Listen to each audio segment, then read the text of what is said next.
வந்து இஸ்லாத்தை விட்டு ரொம்ப வெகு தூரத்தில் சென்று கொண்டு இருக்கிற அடையாளம்.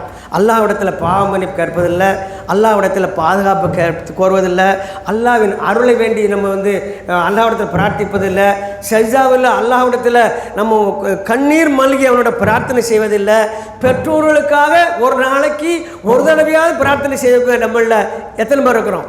வெளி உலகத்தை விட்டுருக்கோம், இந்த 4 செவட்டுக்குள்ளே பார்ப்போம், இந்த மஜ்லிஸுக்குள்ளே பார்ப்போம். பெற்றவங்களுக்கு ஒரு நாளைக்கு ஒரு முறையாவது ரப்பி இருமா ஹமா ரப்பயானி செய்கிறா என்று நம்முடைய பெற்றோர்களுக்கு நாம் கேட்கக்கூடிய சாலிகானவர்களாக நம்ம எத்தனை பேர் இருக்கின்றோம்?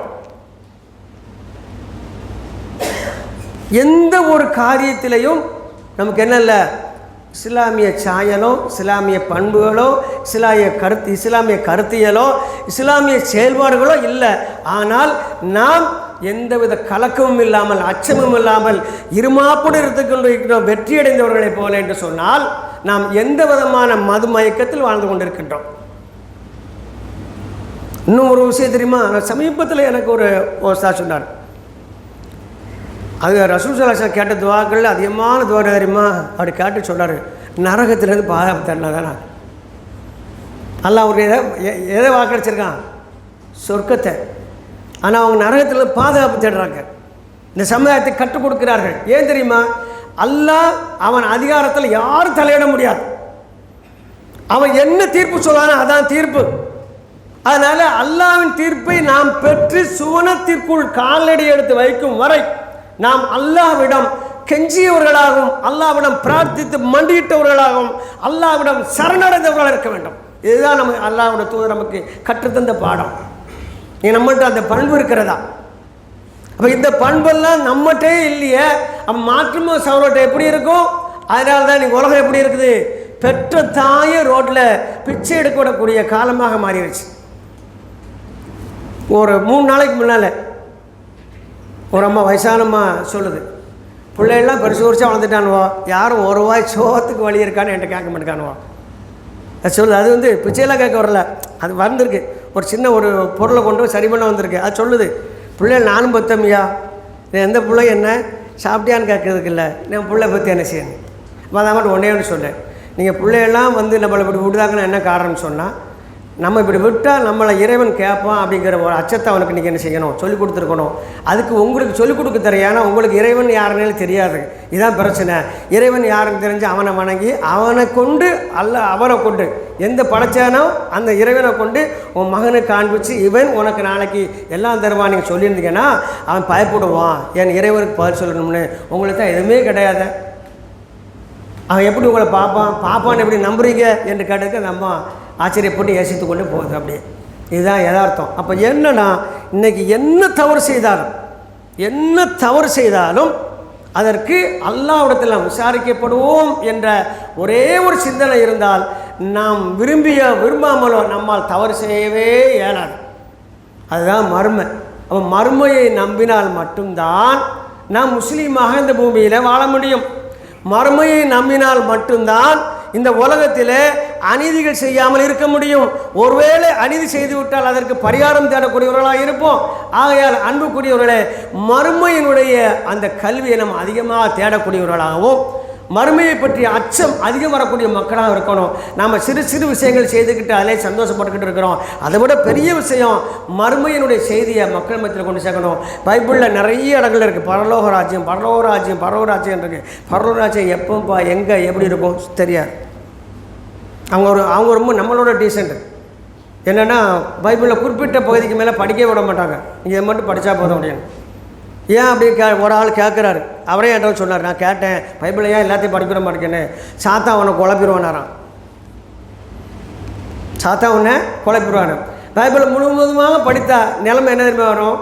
அதை மூடிட்டு அடுத்தாங்க இன்னொரு கித்தாப்பை திறப்பாங்க, அது குரானாக இருக்கும். இதுதான் வரலாறு.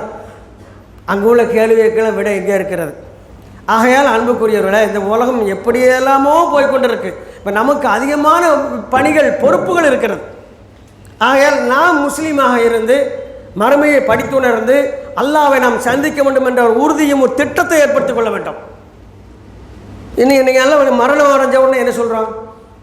இதா அசாபத்துக்கு முசீபா காலு இன்னால் இல்லாகி இன்னா இலைஹி ராஜிஊன். அவர்களுக்கு துன்பம் ஏற்பட்டால் அவர் கூறுவது என்ன தெரியுமா? எல்லாம் சொல்லி காட்டுதான். யாரு? பொறுமையாளிகள். நாங்கள் இறைவனுக்காக இருக்கின்றோம், இறைவனிடத்தில் தான் போக போகிறோம். அப்போ என்ன அர்த்தம்? போய் கண்ண முடிக்கிட்டான்ப்பா இன்னால் இல்லா இன்னாலே ராஜு அர்த்தமே என்ன தெரியுமில்ல? நான் இந்த பூமியில் தற்காலிகமாக இருக்கேன். எனக்கு யாருக்காக இருக்கேன் தெரியுமா? என் ரப்புக்காண்டி உட்காந்துக்கிட்டு இருக்கிறேன், அவனுடைய பணியை செய்வதற்காக இருக்கிறேன். நான் இதை முடிச்சுட்டு எங்கே போவேன் தெரியுமா? ஏன் ரப்புகிட்ட போவேன், அவனை சந்திக்க போகிறேன். எதில் இருக்கு? இன்னால் இல்லாஹி வ இன்னா இலைஹி ராஜிஊனுக்குள்ளே இதுதான் பொருள். நம்மகிட்ட அந்த இன்னால் இல்லா சொல்லும்போது எப்படி இருக்கா? துக்கச் செய்திக்கு பயன்படுத்தப்படக்கூடிய சொற்களாக மட்டுமே அதை பயன்படுத்துகிறோம், வேறு எங்கேயுமே சொல்கிறதில்லை. அது மிகப்பெரிய பாடம். பிலால் ரலியல்லாஹு அன்ஹு செஞ்சாங்க தெரியுமா? சுடும் மணலில் கடந்து போகிறாங்க, நடந்து போகிறாங்க. செருப்பு ஒரு வாரம் அந்து போச்சு, செருப்பு ஒரு வாரம் அந்து போச்சு. அல்லாஹ் அப்போ ஒரு கட்டளை இருந்தாங்க, யாரும் ஒத்த கால் செருப்பு போட்டு நடக்கக்கூடாதுங்க, சட்டம் இருக்குது. உடனே என்ன பண்ணாங்க தெரியுமா? அறுந்து போகாத செருப்பையும் கையில் எடுத்துக்கிட்டு, அறுந்தது கையில் எடுத்துக்கிட்டு வாகனத்தை பார்த்து சொன்னார், பிலால் இல்லையா தெரியுமா? இன்னால் இல்லாஹி இன்னா இலைஹி ராஜிஊன் சிரிச்சுக்கிட்டே சொன்னார். செய்தி, வரலாற்று செய்தி. எனக்கு அது என்ன அர்த்தம்? இது சுடுது, இதை விட பெருஞ்சூடு எங்கே இருக்கு? நரக நெருப்பு. அதனால் உனக்காக இருக்கேன், நான் ஓண்ட ஒன்றும் பார்க்க போகிறேன். இது எனக்கு பொருட்டு இல்லை, இது எனக்கு பொருட்டு இல்லை. இந்த மணலில் உள்ள சூடு நான் பொறுத்துக்குவேன். ஏற்கனவே தாங்கினால தான் சுடு மணலில் கிடத்தி பெரும்பாறை நெஞ்சில் வச்சாங்க. அப்பவுமே பொறுத்துக்கிட்டு அகது அல்லாஹ் அகது என்று சொன்னவங்க தான். அப்பேற்பட்டவங்க மீண்டும் அதையே தான் முடியணும். அப்போ மார்க்கத்தை எவ்வளோ இலகுவாக அழகாக புரிந்திருக்கிறாங்க பாருங்க. நம்மகிட்ட எந்த புரிதலும் இல்லை. என்ன காரணம்? என்ன? கல்வி ஞானம் என்பது மட்டும் இல்லை. உலகத்தில் உள்ள எல்லா விஷயங்களும் படிச்சுக்கிட்டே இருக்கிறோம். நாம் உலகத்தில் உள்ள எல்லா விஷயங்களையும் படிச்சிருக்கிறோம். ஆரம்பத்தில் செல்ஃபோன் எல்லாம் வாழ்ந்துக்கிட்டு இருந்தோம். இப்போ என்ன 30-35 வந்துச்சு, 30-55 வந்துச்சு. பெரிய செங்காமட்டி மாதிரி பெருசாக நோக்கியில் போட்டோம், அதை வச்சுக்கிட்டு இருந்தோம். அதுக்கப்புறம் என்ன டபுள் 100 வந்துச்சு, டக்குன்னு டிஸ்பிளே வெளிச்சம் வரும், அதை பார்த்தோம். அப்புறம் இப்போ என்ன செய்தோம்? வீட்டில் பொம்மை பாங்கு இருக்கிற மாதிரி இப்படி இப்படி இப்படி இப்படி வளர்த்துக்கிட்டே இருக்கோம். அப்டேட்டாக இருக்கும்ல. எந்த ஸ்கூலில் படித்தோம் செல்லை கையாளதுக்கு? அப்டேட்டாக இருக்குமா இல்லையா? மார்க்கத்தில் மட்டும் கூமுட்டையாகவே இருக்குமே.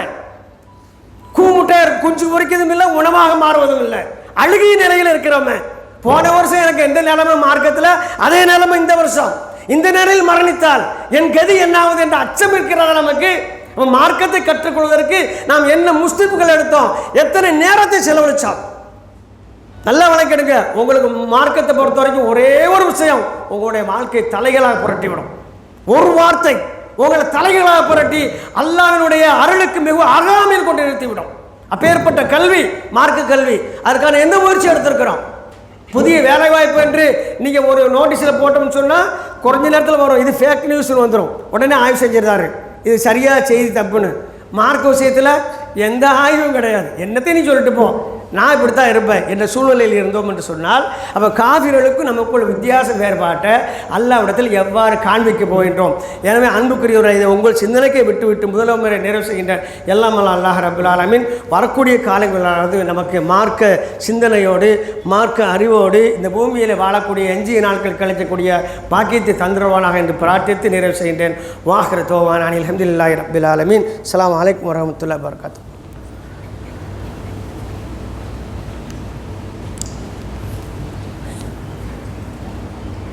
அல்ஹம்துலில்லாஹ். அன்புக்குரிய அல்லாஹ்வின் நல்லடியார்களே, அல்லாஹ்வின் தூதர் ஸல்லல்லாஹு அலைஹி வஸல்லம் அவர்கள் தன்னுடைய தோழர்களை மெருகேற்றியதெல்லாம் மறுமையினுடைய நிகழ்வை கொண்டும் சுவனத்தினுடைய தரஜாக்களை கொண்டுதான் மெருகேற்றினார்கள். ரசூல் ஸல்லல்லாஹு அலைஹி வஸல்லம் எதை செய்தா இருந்தாலும் அல்லாஹ்விடத்தில் உங்களுக்கு இதற்கான இந்த கூலி இருக்குது, சொர்க்கத்தில் உங்களுக்கு ஒரு இடம் இப்படி இருக்குது, அது உங்களுக்கு கிடைக்கும் என்று சொன்னாங்க. அப்போ சஹாபாக்களுக்கு ஒரு பண்பு இருந்துச்சு, என்ன தெரியுமா? ரசூல் ஸல்லல்லாஹு அலைஹி வஸல்லம் ஏதாவது ஒரு வேலையை சொல்லிவிட்டு இதை யார் செய்வான்னு கேட்டால் டக்குன்னு கை வசுத்துவாங்க ஒரு சில பேர். இப்போ ரசூல் எவ்வளோ கண்காணிப்பாக இருப்பாங்கன்னா, யார் முதல்ல கை வசுத்துறாங்கன்னு பார்ப்பாங்க. அதில் கூட அநீதி இழைக்க மாட்டாங்க. முதல்ல இன்னாரை தான் உயர்த்துடா நீ வாப்பான்னு கூப்பிடுவாங்க. அவங்க படியே பௌயமாக வந்து அல்லாஹ்வுக்கு பக்கத்தில் கொடுப்பாங்க. அப்போ அந்த என்ன சொல்ல போகிறாங்களோ அவருக்கு மட்டும் சொல்லுவாங்க. சொன்னவொன்னு அவர் அடுத்து கேட்பார், ஆனால் எல்லோரும் கேட்கும், அல்லாஹ்வின் தூதரே நான் இதை செய்தால் எனக்கு என்ன கிடைக்கும் அல்லாஹ்விட்ட? அவர் சொல்ல சிரிப்பாங்க, ஃபீ ஜன்னா, நீ சொர்க்கத்தில் இருப்பாப்பா. அந்த வேலையை முடித்தா என்ன கேட்டிருக்கணும்? உங்கள்கிட்ட எனக்கு என்ன முக்கியத்துவம், இல்லை எனக்கு வேறு எதுவும் என்ன கிடைக்கும், இந்த ஜமாத்தில் என்ன கிடைக்கும் அப்படி கேட்கணும். அவன் கேட்ட தெரியுமில்ல, அல்லாஹ்விடத்தில் நான் செஞ்சால் எனக்கு என்ன கிடைக்கும், நான் சொல்ல உனக்கு சொர்க்கம் கிடைக்கணும், அல்ஹம்துலில்லாஹ் நான் போய் முடிச்சுட்டு வந்துட்டு போவேன். எந்த வேலையாக இருந்தாலும் சரி, பெரும்பாலும் அப்படி சொன்ன வேலைகளெல்லாம் உயிரை பண்ண வைக்கக்கூடிய வேலைகள் முடித்தாங்க, கனகச்சிதமாக முடித்தாங்க. அல்லாஹ் தூரத்தில் வந்து நீங்கள் கொடுத்த பணியை நான் சிறப்பாக செய்துட்டுனாங்க, அல்லாஹ் கொடுத்த வாக்குறுதி உனக்கு நிறைவேற்றிடுவான் போன்ட்டாங்க, முடிஞ்சு வச்சு. இப்படித்தான் அந்த மக்களை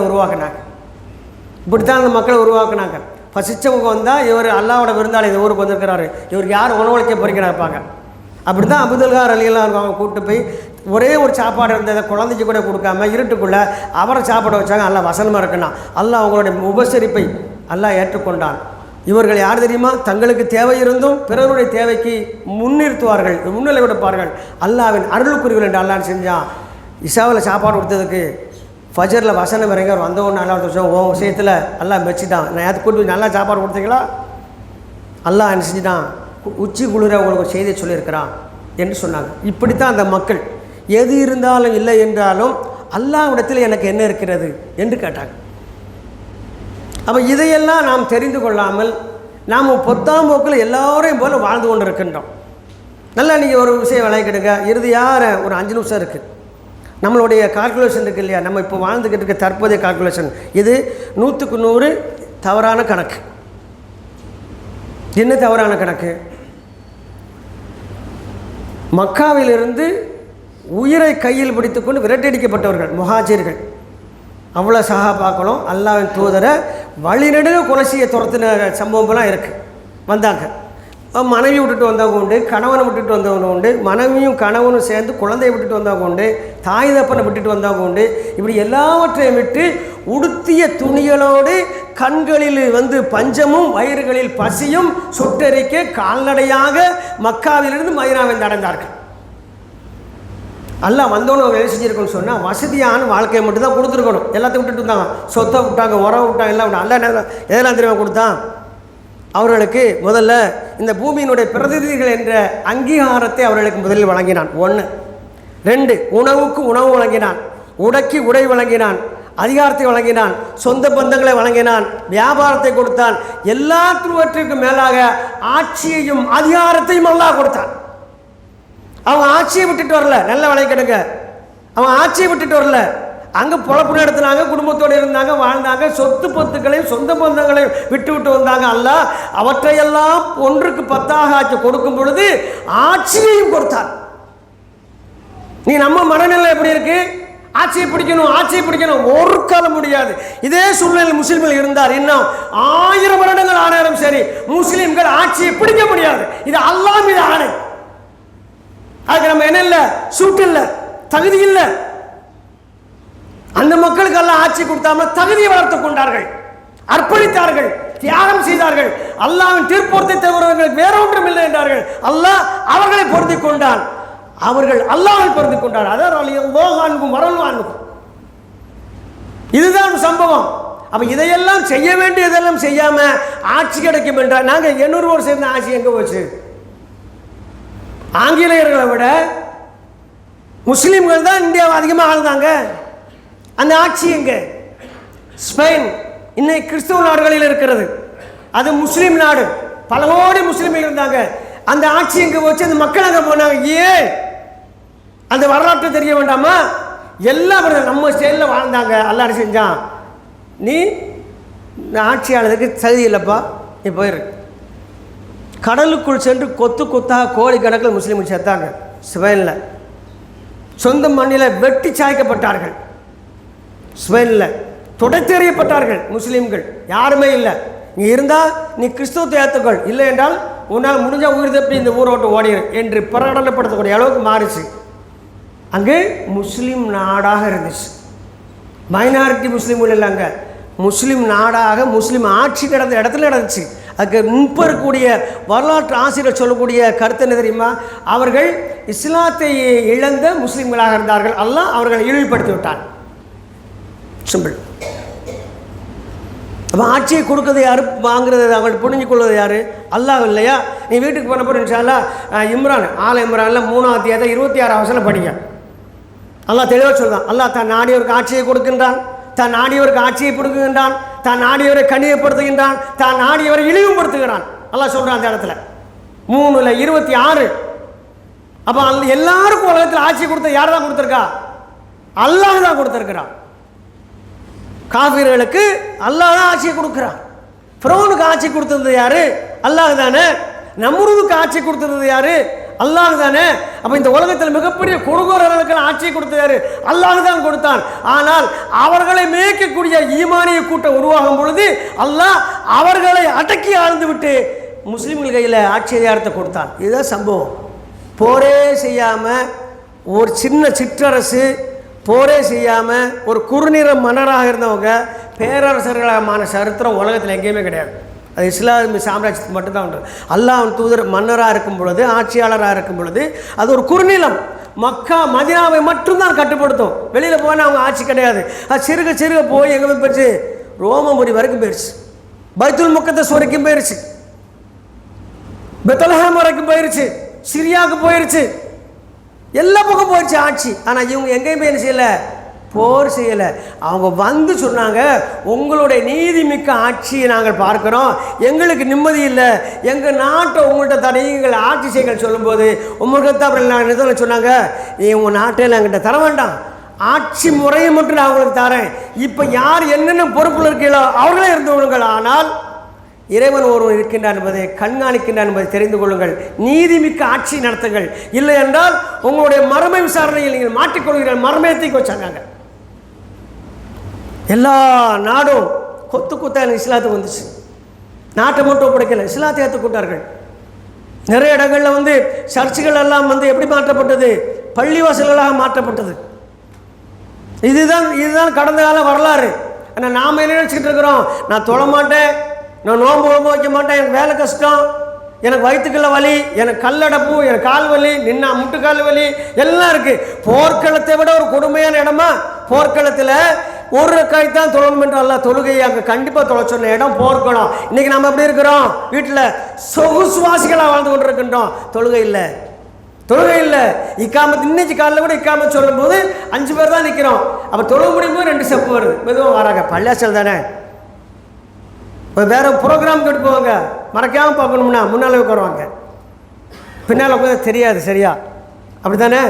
ஆனால் பள்ளிக்கு வரும்போது ரொம்ப பின்தங்கிய நிலையில் இருக்கின்றோம். இந்த நிலை மாறாத வர, அல்லாஹ்வை சந்திப்போம் என்ற எண்ணம் வராத வர, அல்லாஹ் நம்மை விசாரிப்பான் என்ற அச்சம் வராத வர, நீதியோடு வாழ வேண்டும் என்ற ஆசை வராத வர நாம் வெற்றி கொள்ளவே முடியாது. இந்த உலகத்தில் மேலும் பல நாம் இன்னல்களை சந்திக்கத்தான் நேரிடும். அல்லாஹ் அதுபோன்ற நிலையிலிருந்து நம்ம எல்லாம் காத்தருள வேண்டும். இனிமேலாவது கண்டவற்றை மக்களை சொல்லி உசுப்படுத்துவதை விட மறுமையை சொல்லி மக்களை நல்வழிப்படுத்துவதற்கான முழு முயற்சி எடுப்போம். அல்லாஹ் ரப்புல் ஆலமீன் அந்த முயற்சிக்கான முழு வெற்றியை நமக்கு தந்துடுவானாக. நம்ம சொல்கிறது வந்து இஸ்லாத்தை பொறுத்த வரைக்கும் எப்படின்னா, நம்ம ஒரு பொருள் விற்கிறோம், வியாபாரத்தில் வாங்கினா தான் லாபம். ஒரு பொருள் விற்கிறோம், கடை வச்சுருக்கிறேன்னா ஒரு பொருள் கொடுக்குறேன் கஸ்டமருக்கு, வாங்கினா எனக்கு லாபம். இஸ்லாம் அப்படி இல்லை. சொன்னால் எனக்கு ஒரு லாபம், அவரை ஏற்றுக்கிட்டால் 2 லாபம், நஷ்டமே இல்லாத வியாபாரம். நிறைய இடத்துல எல்லாம் செய்தான் இஸ்லாத்தை வியாபாரம் என்று சொல்லி தருவான். யா எழுதாமனு அதுல்லுக்கும் திஜாரத்தின் துஞ்சுக்கும் அதாபினாலும் ஈமான் கொண்டவரே, உங்களுக்கு மறுமை நெருப்பில் இருந்து உங்களை காப்பாற்றக்கூடிய ஒரு வியாபாரத்தை சொல்லி தரட்டுமா? அல்ல வியாபாரம்னே சொல்லலாம். அப்போ நல்ல நினைக்கிற இஸ்லாம் என்பது வெற்றிகரமான வியாபாரம். நாம் எதை செய்தாலும் வீண் போவதில்லை. ஒரு சொல்லின் பகுதியும் ஒரு எண்ணமும் ஒரு எண்ணத்தின் சிறு பகுதியும் வீணாக போவதில்லை. அத்தனையும் பதிவு செய்யப்படுகிறது, பாதுகாக்கப்படுகிறது. மறுமை நாளிலே அல்லாஹ் நமது இஹ்லாஸுக்கு ஏற்ப, உள தூய்மைக்கு ஏற்ப நமது கூலியை பன்மடங்காக்கி தருவான். ஆகையால் வியாபாரம் என்றால் லாபமிக்க வியாபாரம் தான் இஸ்லாம். அதை நாம் முழுமையாக தெரிந்து கொள்ள வேண்டும். எல்லாம் அல்ல அல்லாஹ் ரப்பல் ஆலமீன் இனிவரும் காலங்களில் நாம் சுயநலத்தோடு சிந்தித்து நரக நெருப்பிலிருந்து நம்மையும் நம்மை சார்ந்தவர்கள் காக்க வேண்டும் என்ற பொதுநோக்கோடு வாழக்கூடிய சிறந்த மக்கள் உள்ளவராக நம் அனைவரையும் ஆக்கியருள வேண்டும் என்று பிரார்த்தித்து நிறைவு செய்கின்றேன். வாஹிர தௌவானா அல்ஹம்துலில்லாஹி ரப்பில் ஆலமீன். ஒரு சின்ன ஒரு அறிவிப்பு. பேட்டையை சேர்ந்த ஒரு சகோதரர்